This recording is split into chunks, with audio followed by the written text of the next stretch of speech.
Terima kasih teman-teman, kami ini masyarakat yang peduli ya terhadap pemberantasan tindak pidana korupsi, koalisi besar dari teman dari LBH Muhammadiyah, dan saya susah menyebutkan satu persatu, tapi yang penting kalian bisa lihat di sini. Tadi kita berdiskusi sama pimpinan KPK ya, dihadiri langsung oleh Pak Fitro dan Pak Ibnu, kemudian menyusul saat terakhir Pak Ketua, Pak Tio Budi juga hadir.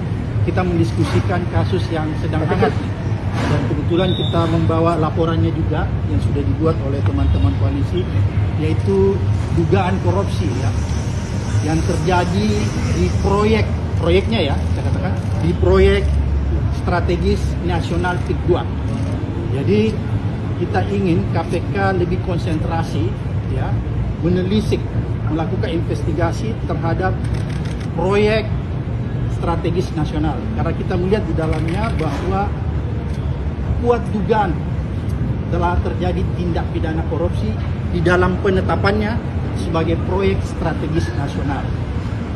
Karena KPK punya kewenangan untuk melakukan pemeriksaan terhadap penyelenggara negara, baik yang ada di tingkat daerah maupun yang ada di tingkat pusat.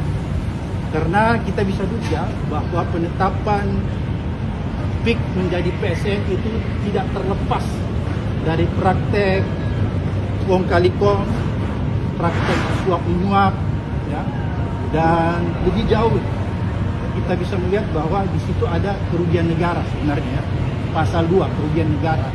Oleh karena itu ini menjadi kewenangan KPK, dan kita sudah sampaikan langsung kepada pimpinan KPK.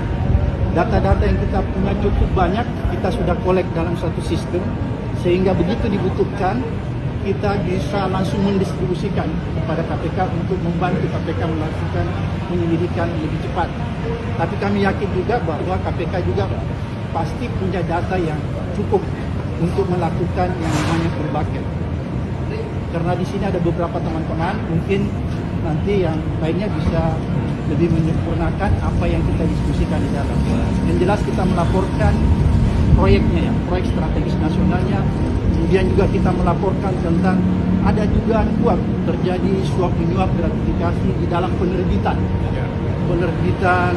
sertifikat di atas laut ya, yang diduga kuat dilakukan oleh Agung Sedayu Group dan anak perusahaannya yang super cepat.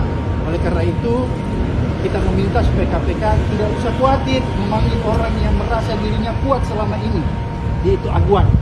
Ya, karena nama ini seolah-olah diciptakan mitos bahwa dia tidak tersentuh oleh hukum. Ya. Oleh karena itu kita ingin mendorong KPK supaya orang ini segera diperiksa. Nggak boleh ada seseorang secara individu mengatur negara ini. Tidak boleh ada seseorang secara individu mengatur presiden. Oleh karena itu tegas sikap kita semua bahwa kita meminta KPK untuk segera melakukan penyelidikan, investigasi lebih cepat terhadap kasus proyek strategis nasional dan yang berkaitan dengan proyek-proyek strategis nasional yang ada di PIK 2. Dan ini merupakan gunung es. Tapi kira sebentar itu. Bang, korupsinya di mana Bang, PSN-nya itu Bang? Karena KPK mempunyai kewenangan untuk melakukan penyidikan terhadap penyelenggara negara sesuai dengan undang-undang, maka selain penyelenggara negara, pihak swasta juga aguan bisa. Penyelenggara negara itu siapa?